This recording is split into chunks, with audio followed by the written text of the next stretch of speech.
I am currently divorced from my ex Thomas of 30 years. We ended up seeing a lawyer to help with dividing stuff. Everything was pretty much wrapped up till he said he no longer wanted any part of our kids' lives. I didn't argue with him about it since I already know what it's like having a parent who doesn't want you around, or wants to be in your life. I asked what he wanted me to tell the kids and he just said, "Whatever you think is best, I don't care. I don't want to parent anymore." Everything was in agreement and signed with no fuss. A few weeks later I get a call from my ex-mill asking if we could meet each other. When I came over she broke down crying and begging to let my ex see his kids again. I was confused about what she meant because not once did he contact me after meeting the lawyer. She went on about how my ex said he really missed them and that I was just a petty B*TCH for taking full custody. Also that he was crying for days about it. I told her my version of events and she called it BS, saying her son wouldn't lie like that, especially not about his kids. Then I decided to call him in front of her. He didn't know she and I were meeting that day. I said, "Hey, has a soccer game in a few days," which he did, and I was wondering if you wanted to go? I know he'd really love it and be happy to see you. He instantly said no. I already said I'm not doing this anymore. I asked, "Well, how do you think this is going to affect Denise, his mom?" She is over the moon about them. He just said she loves me more than the kids, so I doubt this will be an issue for her. After a bit more talking we finally hung up. Ex-Mill was straight-faced and nodded at everything that just happened. She asked me to leave and said we would be in touch. Later that day I got a call from my ex saying how it's my fault he was kicked out of his mom's house, and possibly will be taken off her will.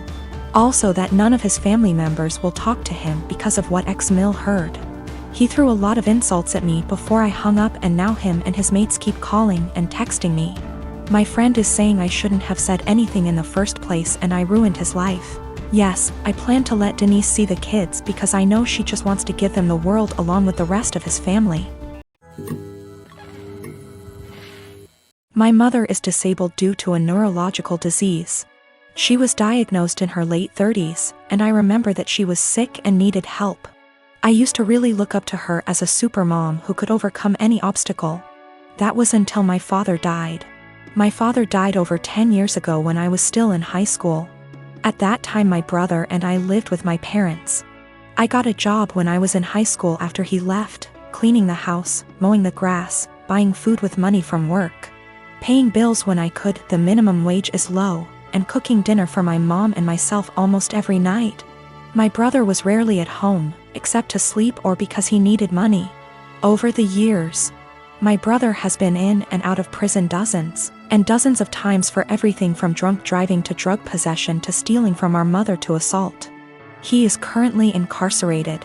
No one mentions him or expects anything of him, except my mother who, in violation of a court order for her own protection that she herself asked for, sends him money and speaks to him weekly as well as sends letters. Back to my father's death, a 7-month bout with illness. Almost 2 years after my father's death, I graduated from high school and went to college out of state. I sent money to my mom when I was in college, and I distinctly remember, for example, using my scholarship I got in December to buy Christmas presents for my mom and brother, because I knew they wouldn't have anything if I won't buy. No one reciprocated, but I did not expect this. To be honest, I didn't care either until it became the norm over the next decade. That very Christmas, I was barely 18 years old, and I was collecting pennies to buy a cheap refrigerator after I returned home for the winter holidays with gifts, only to realize that there was no food in the house. My brother, in a drug-fueled rage, tore down the Christmas tree I had bought and decorated and threatened to kill himself if I didn't give him the money because no one loved him, and that would prove that I cared. It is important to note that even during this time, my mother continued to let my brother, who became a criminal, back to the house. I'll try to skip my college and graduate years, but suffice it to say that I met my current husband and spent less and less time at home. When I was at home or when my husband and I were visiting, it was like this: clean my mom's house, buy mom food, cook for mom, take care of my mom. I was and remain very firm with my mother that I would not let my brother in my life as he threatened to kill me over the prescription cough syrup, threw me down the stairs and broke down the door to get to me, and some of the money I had at the time. I have no doubt that he will try to harm my child, my husband or me in order to get what he wants. He told me he would find me and he would teach me a lesson for his perception that I wronged him for not giving him money. And I have zero contact with him. I have blocked all numbers that have anything to do with him, including friends he calls from outside the prison. P.S. My mother let him take my number from her phone. I told my mom for years that I didn't want to have my brother in my life until he stopped using drugs for at least 1 year. To date, he is unable to do so. He stole tens of thousands of dollars from her. She always says she won't let him back into her house, but she eventually forgives him and the cycle repeats. The next year, when he was released again, she told me in no uncertain terms that he would not live with her, but admits that she keeps in touch, sends him money, and thinks it is the devil in him that makes him addicted. He will return. I offered to help my mom move closer to me since I live in many states. My husband and I even asked the realtor to come out and start the process of registering our house so we could find a house with space for my mom. My only stipulation was that she not drag my brother into my son's life. She categorically refused. She also refused to go to nursing homes, despite the fact that I went to her of my own free will and received excellent recommendations from her doctors. Now that she had surgery this week, my family is out of the slums. To be honest, I'm outraged by this. I had people who couldn't even send me a mutual Christmas card and told me that I was neglecting my mother, refusing to take time off from work and go to her place to take care of her. They don't care that I don't have days off and that I will most likely lose my job. One even stated that I wouldn't put groceries on my desk. I wouldn't work for such an employer. It's easy to say those words, but say it to my hungry baby. They said, "Who do you think took care of you as a baby?" And frankly, it hurts me. Sometimes you have to learn how to deal with life. You can't just ignore it, because getting on with life means losing your job.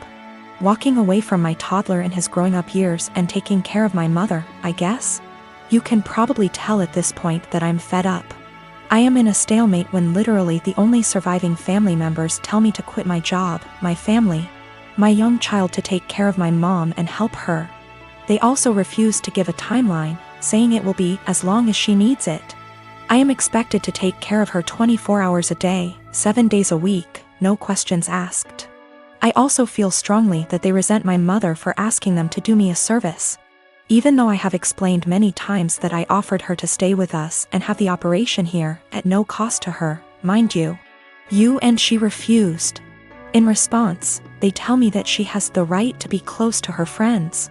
I also tried to explain that by bowing to her at every call. They give her an opportunity, but they don't want to hear it. They don't seem to hear me when I try to explain that. For example, helping her get out of the physical therapy room a week and a half before her doctor's recommendation gives her an opportunity, and ultimately hurts her independence. She is used to everyone doing everything for her. For example, during the last visit she was very upset that I did not take her to Walmart, because she had to go there almost before the baby went to bed. It was not emergency. She wanted to look around. My mother, in all this confusion, has taken the position that although she doesn't want me to lose my job, a good daughter should take care of her mother. Frankly, I am very hostile to this statement, because my mother did not call me on my birthday before my father died. I tried to build some kind of relationship with my son. I always try to chat with them or talk on the phone.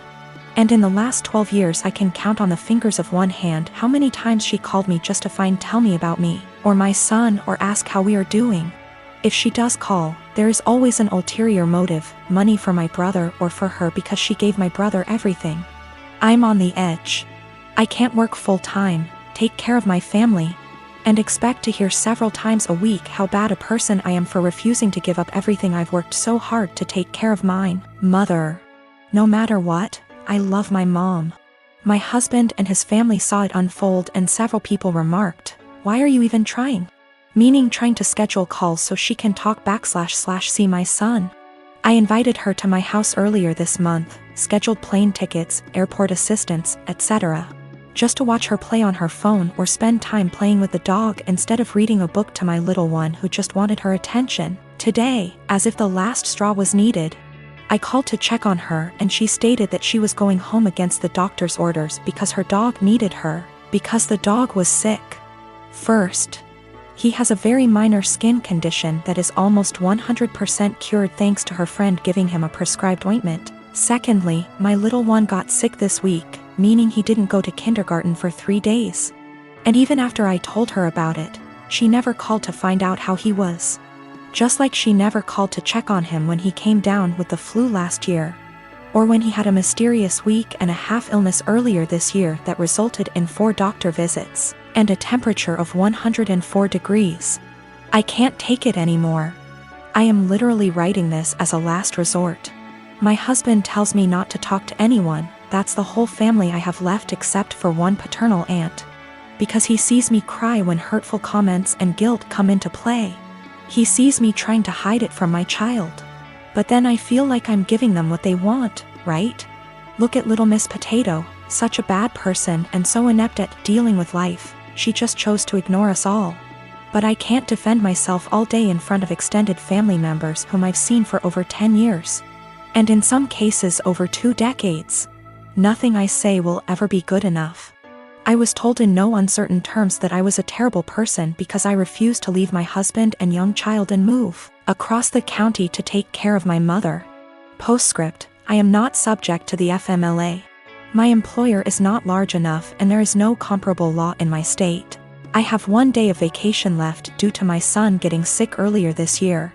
My husband gets almost 3 times as many days off, so took many more days to take care of him.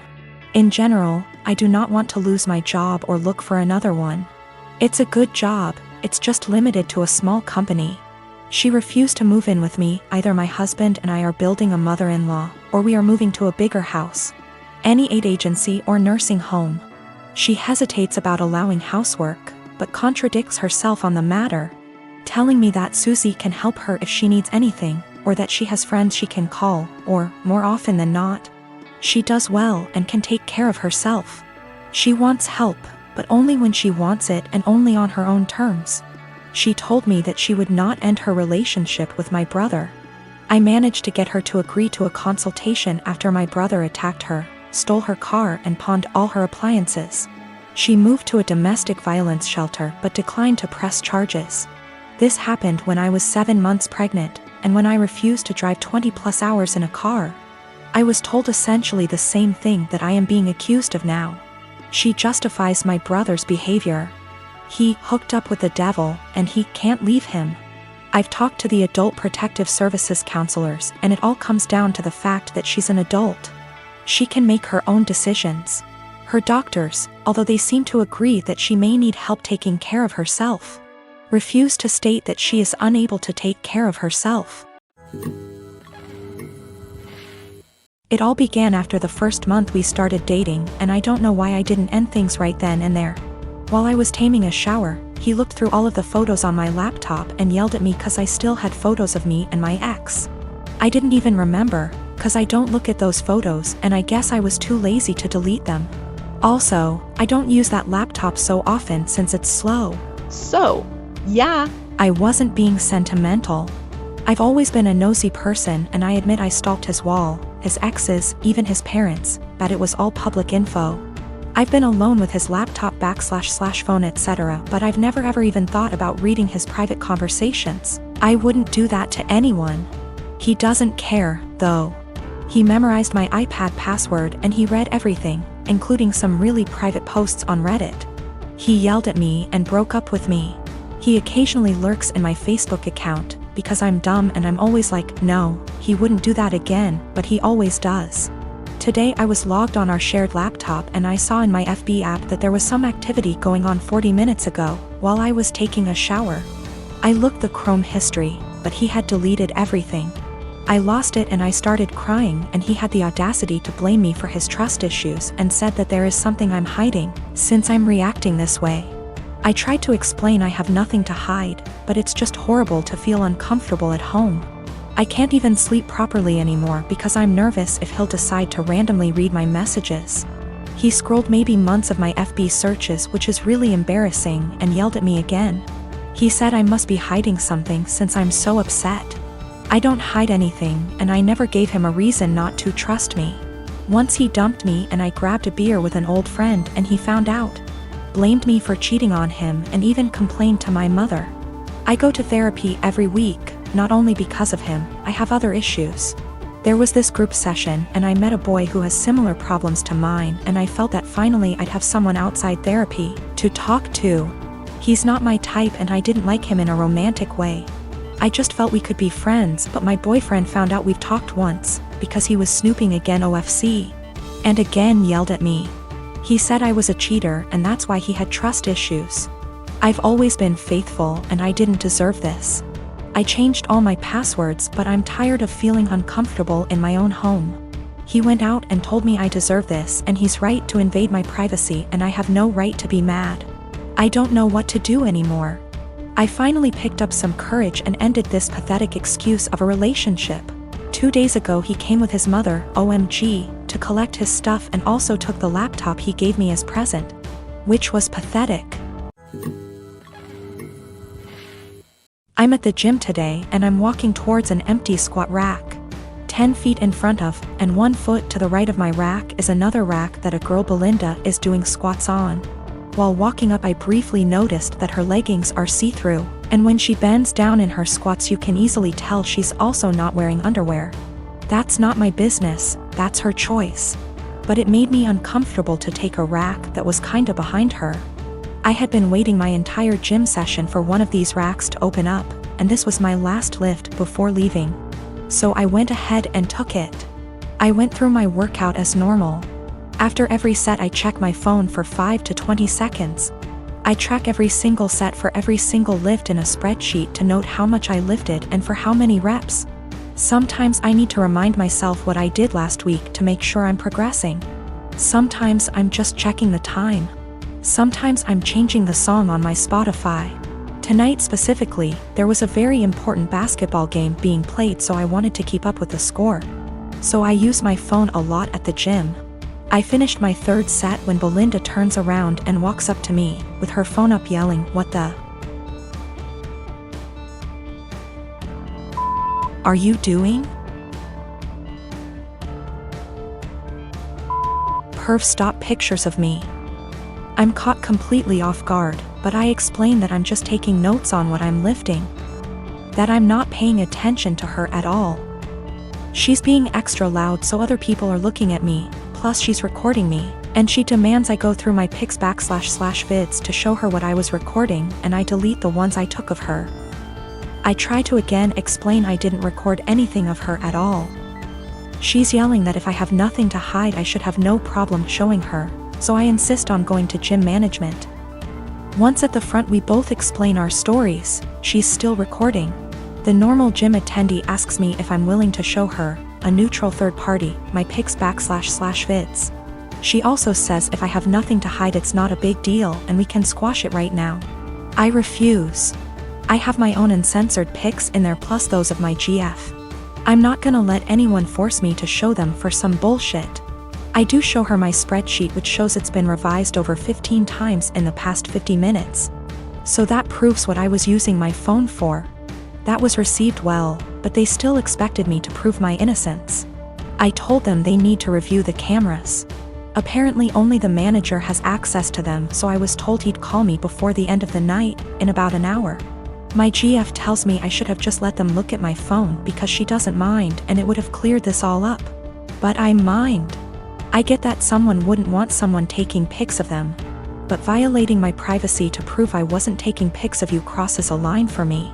Just talked to the manager. He checked the footage. He couldn't see what was on my screen in the footage. But he said it looks like I had my phone pointed towards the ground right in front of me the whole time. In his opinion, not high enough to even take a pic of her, and never angled in her direction.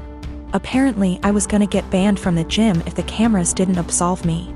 And also I'm not the first person that has been accused by Brenda, but she legit had a creeper before.